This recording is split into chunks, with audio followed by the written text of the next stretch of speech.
ये कहानी है रत्नागिरी शहर के हॉन्टेड जंगल में एक पुरानी हवेली की। इस कहानी की शुरुआत होती है मुंबई वासी से। सुनैना एक मूवी एक्ट्रेस थी। वो कोई बड़ी हीरोइन तो नहीं थी, पर फिर भी वो बॉलीवुड में स्ट्रगल ही कर रही थी। और ये बात तब की है जब सुनैना की शादी फिल्म इंडस्ट्री के फेमस डायरेक्टर आर्यन शाह के साथ फिक्स हो चुकी थी। एक दिन सुनैना सेट पर अपने नए गाने की शूटिंग कर रही थी, पर तभी वहां पर आर्यन आ गया। आर्यन को देखकर सुनैना ने कहा, आर्यन तुम यहाँ? आर्यन ने कहा, हाँ, तुमसे मिलने का मन किया, इसलिए यहाँ पर मैं चला आया। फिर सुनैना ने आर्यन से कहा कि डायरेक्टर सर, अभी तो मैं बहुत बिजी हूँ, लेकिन शादी के बाद आप जब चाहो मुझसे मिल सकते हो। आर्यन ने कहा, देखो सुनैना, मैंने सोचा है कि हम शादी की डेट को थोड़ा आगे बढ़ा देते हैं। आर्यन की ये बात सुनकर सुनैना ने कहा, क्यों, कुछ प्रॉब्लम है क्या? आर्यन ने कहा, एक्चुअली मैंने एक नई फिल्म साइन की है, पहले मैं वो फिल्म कंप्लीट करना चाहता हूँ और उसके बाद फिर हम शादी करते हैं। सुनैना ने कहा, देखो आर्यन, हमारी शादी की बात पूरी मीडिया और फिल्म इंडस्ट्री में फैल चुकी है, कहीं तुम मुझे धोखा तो नहीं दोगे ना? आर्यन ने कहा, अरे डियर, तुम कैसी बातें कर रही हो, मैं तुम्हें धोखा क्यों दूंगा? मैंने ये सब हम दोनों के लिए ही तो किया है। सुनैना ने कहा, व्हाट डू यू मीन? मतलब ये कि जो मैंने नई फिल्म साइन की है उसमें हीरो का रोल मैं खुद कर रहा हूँ और मेरे साथ हीरोइन का रोल तुम कर रही हो। ये मेरी पहली फिल्म एज एक्टर मैं तुम्हारे साथ करना चाहता हूँ। आर्यन की ये बात सुनकर सुनैना खुशी से पागल हो गई और उसने आर्यन से कहा, thank you so much dear, तुमने मुझ पर भरोसा किया और तुम मुझे अपनी पहली फिल्म में ले रहे हो। आर्यन ने कहा, थैंक यू नहीं, अब तुम भूत बनने की प्रैक्टिस करो, क्योंकि यही तुम्हारा रोल होने वाला है। सुनैना ने कहा, यू मीन मूवी हॉरर होने वाली है? आर्यन ने कहा, हाँ, और अब तक की सबसे बड़ी मूवी होने वाली है।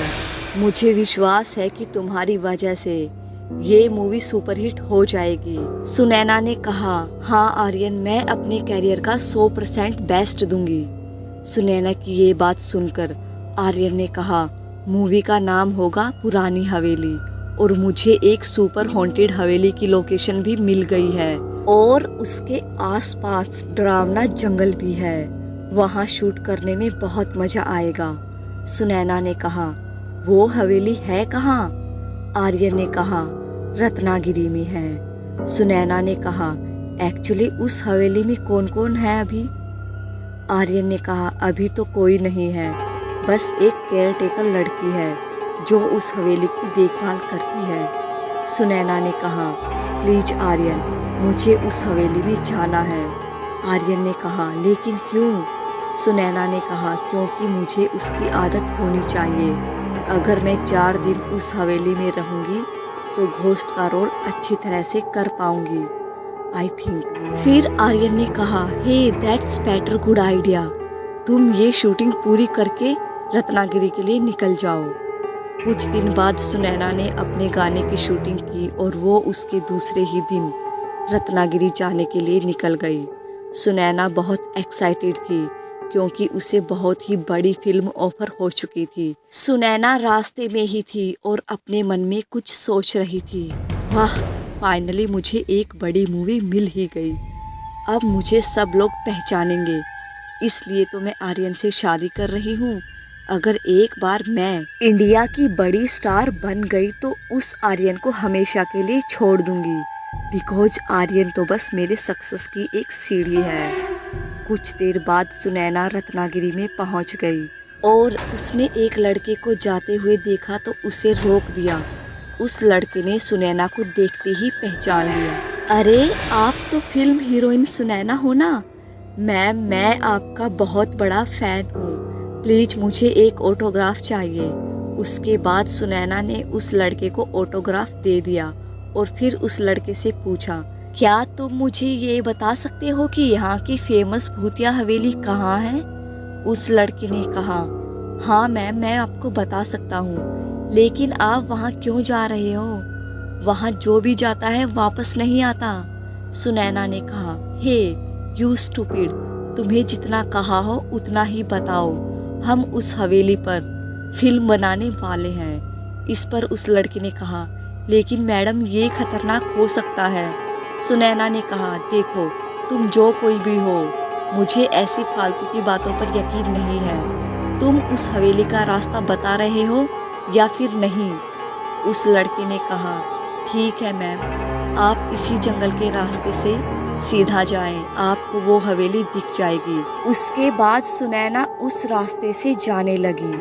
शाम के 7 बज रहे थे और फाइनली सुनैना उस हवेली में पहुंच चुकी थी। हवेली बाहर से बहुत ही ज़्यादा पुरानी लग रही थी और उसके आसपास घना जंगल भी था।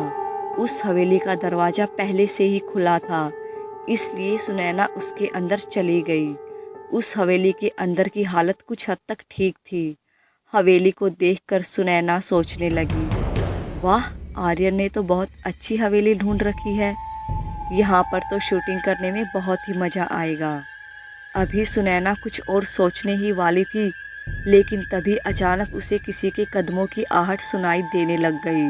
सुनैना ने पीछे मुड़कर देखा तो वहाँ कोई नहीं था। उसके बाद उस हवेली के बाहर से बहुत ही ज़्यादा डरावनी आवाज़ें सुनाई देने लग गई।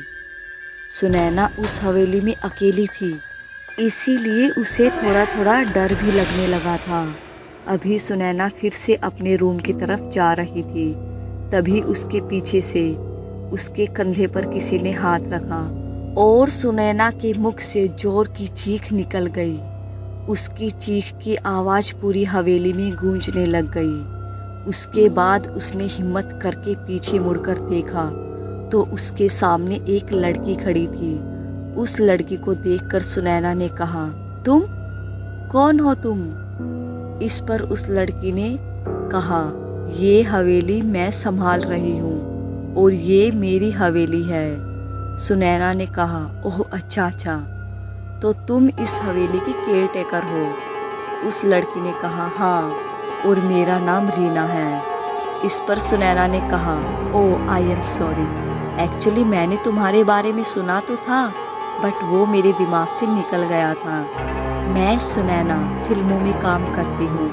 एक्चुअली हम यहाँ पर एक हॉरर मूवी बना रहे हैं, सो ये हवेली हमें कुछ दिनों के लिए शूटिंग के लिए चाहिए थी, सो इसलिए मैं यहाँ पर आई हूँ। सुनैना की ये बात सुनकर रीना ने कहा, अच्छा, तभी मैं सोचूं कि मैंने आपको कहीं देखा है, शायद टीवी में देखा होगा। सुनैना ने कहा, इट्स ओके, मुझे बताओ कि यहाँ कुछ खाने के लिए मिलेगा? रीना ने कहा, हाँ ज़रूर, क्यों नहीं मिलेगा, आज मैंने चिकन बनाया है। सुनैना ने कहा, एनीवे मैं फ्रेश होकर आती हूँ, तब तक तुम मेरे लिए खाना लगाओ, बहुत ज़ोरों की भूख लग रही है। उसके कुछ देर बाद सुनैना फ्रेश होकर नीचे आ गई और कुछ वक्त के बाद उसने खाना खाया। उसके बाद रीना सुनैना से पूछने लगी, बताइए मैम साहब, आपको खाना कैसा लगा? सुनैना ने कहा, वाह रीना, तुम्हारे हाथों में तो जादू है, कितना अच्छा खाना बनाया था तुमने।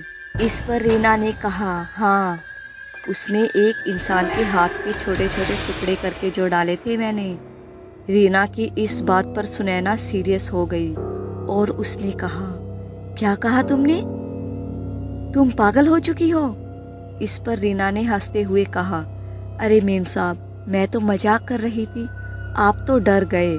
सुनैना ने कहा, ओह सॉरी, लेकिन मुझे पता नहीं क्यों तुम्हारी बातों में सच्चाई दिखी। रीना ने कहा, हाँ, मैं कभी झूठ नहीं बोलती ना, इसलिए शायद ऐसा होगा। वैसे मेम साहब, इस हवेली में अब तक कोई भी इंसान आया है वह जिंदा वापस नहीं बच पाया है। सुनैना ने कहा, क्यों, आखिर ऐसा क्या है इस हवेली में? रीना ने कहा, ये हवेली और ये पूरा जंगल भूतिया है। अगर कोई इस जंगल में आएगा तो यहाँ के भूखे जानवरों से नहीं बच पाएगा, और अगर बच भी गया तो इस हवेली की डरावनी चुड़ैल से तो बिल्कुल भी नहीं बच पाएगा। सुनैना ने कहा, नहीं, मुझे ऐसी फालतू बातों पर यकीन नहीं है। नहीं मेम साहब, आपको इस बात पर यकीन करना ही पड़ेगा। फिर सुनैना ने कहा, अगर यहाँ पर कोई जिंदा नहीं बच सकता तो तुम यहाँ पर जिंदा कैसे हो?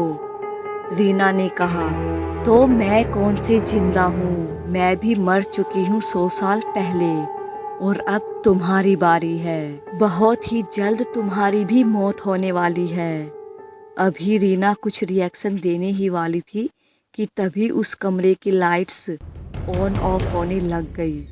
ये देखकर सुनैना बहुत ज़्यादा डर गई और उसने रीना से कहा, देखो तुम मेरे पास मत आना, मैं यहाँ से चली जाऊँगी, प्लीज़ मुझे कुछ मत करना। उसके बाद लाइट्स ऑन ऑफ होना बंद हो गए। ये देखकर रीना ने हंसते हुए कहा, अरे मेम साहब, आप फिर से डर गए। मुझे लगता है कि आपको डराना बिल्कुल ही आसान है। आप बिल्कुल भी मत डरिए, मैं फिर से मजाक ही कर रही थी। यहाँ पर लाइट्स ख़राब होने की वजह से ऐसे ऑन ऑफ होते रहते हैं। आप सो जाइए और आपको कुछ चाहिए होगा तो मुझे आवाज़ दे देना, लेकिन बिल्कुल भी इस हवेली के बाहर मत निकलना।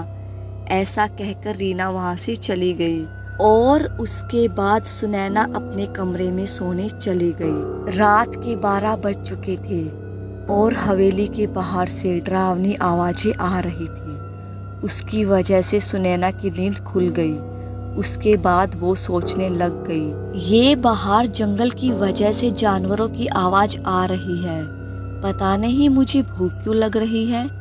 ऐसा सोच सुनैना किचन की तरफ जाने लग गई, लेकिन तभी उसे किसी लड़की के हंसने की आवाज़ सुनाई देने लग गई और फिर सुनैना इस आवाज़ का पीछा करते करते एक कमरे के पास जा पहुंची और उसने चुपके से देखा तो वहाँ पर रीना अपने भूतिया रूप में खड़ी थी और वो सुनैना के बारे में ही बातें कर रही थी। वो लड़की कितनी आसानी से डर गई थी और कोई इंसान का मांस ऐसे खा रही थी जैसे कि उसे खाना नहीं मिला हो। अब उसे इसी हवेली में रहना होगा उसके मरने तक। रीना की ये बात सुनकर सुनैना बहुत ही ज़्यादा डर गई और वो तुरंत उस हवेली से भागकर जंगल में आ गई और वो सोचने लग गई, हे भगवान, ये मैं कहाँ फंस गई, ये हवेली तो सच में डरावनी है, अब मैं कहाँ जाऊँ और क्या करूँ। उसके बाद उसने आर्यन को कॉल करने की कोशिश की, लेकिन मोबाइल में नेटवर्क ही नहीं था। उसके बाद बहुत देर तक सुनैना उस जंगल में भटकती रही, लेकिन उसे बाहर जाने का रास्ता बिल्कुल भी नहीं मिल रहा था। यहाँ मुंबई में आर्यन अपने सेट पर बैठे बैठे सुनैना की चिंता कर रहा था। कहाँ होगी मेरी सुनैना, क्या वो अभी ठीक होगी? मुझे उसे अकेले नहीं जाने देना चाहिए था, मुझे कल ही रत्नागिरी में जाना होगा। इस तरफ सुनैना जंगल में भटक कर थक गई थी। अभी बस कुछ थोड़ी ही देर हुई थी, तभी पीछे से किसी ने आवाज़ दी, मेम साहब, आपको कहा था ना कि बाहर घूमना आपके लिए ठीक नहीं है। उसके बाद सुनैना ने पीछे देखा तो वहाँ पर रीना खड़ी थी। उसे देखकर सुनैना बहुत ही ज़्यादा डर गई। रीना ने कहा, क्या हुआ मेम साहब, आप मुझसे डर क्यों रहे हो? कहीं आपको मेरे अंदर कुछ ज़्यादा सच्चाई तो नज़र नहीं आई? इस पर सुनैना ने कहा, वो मैं इस जंगल को देखकर डर गई थी। रीना ने कहा, ठीक है, अच्छा तो अब आप ये बताइए कि आप बाहर क्यों घूम रहे थे? सुनैना ने कहा, वो एक्चुअली मुझे नींद नहीं आ रही। रीना ने कहा, ठीक है, लेकिन आगे से ध्यान रखिए, आप मुझसे पूछे बिना यहाँ से कहीं मत जाना, वरना आपके लिए अच्छा नहीं होगा। अब चलिए हवेली में। उसके बाद सुनैना उस हवेली में बुरी तरह से फंस गई थी। सुबह के 8 बजे आर्यन अपनी गाड़ी से रत्नागिरी जाने के लिए निकल गया था। उसके बाद जैसे तैसे शाम तक आर्यन उस हवेली तक पहुंच गया। रात के 8 बज चुके थे। आर्यन हवेली के अंदर आकर सुनैना को आवाज़ देने लगा। सुनैना एक कमरे में बैठी थी, लेकिन उसे कुछ देर के बाद एक आदमी की जोर से चिल्लाने की आवाज़ सुनाई दी। उस आवाज़ को सुनकर सुनैना सोचने लग गई, ये आवाज़ तो आर्यन की है। क्या आर्यन यहाँ आ चुका है?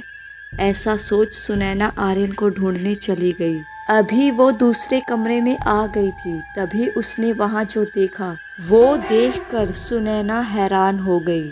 उसकी आंखें फटी की फटी रह गई।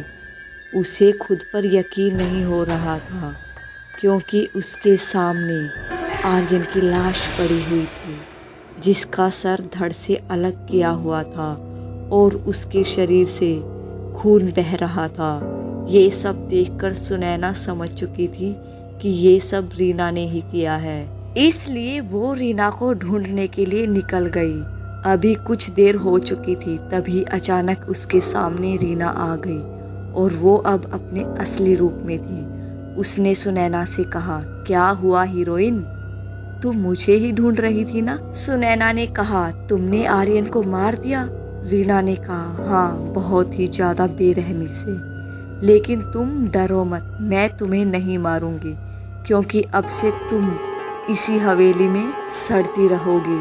तुम्हें यहाँ पर सिर्फ खाने के लिए इंसान का मांस और पीने के लिए बस पानी ही मिलेगा, और ये हम आखिरी बार मिल रहे हैं। आज के बाद मैं तुम्हें कभी भी नहीं दिखूंगी, बाय बाय। उसके बाद सुनैना हमेशा हमेशा के लिए उसी हवेली में कैद हो गई। उसके बाहर जाने के सारे रास्ते बंद हो चुके थे। सुनैना हवेली के अंदर इंसानों का मांस खाकर जी रही थी। अब उसे इंसानी मांस की आदत हो चुकी थी। सुनैना आज भी उसी हवेली में है।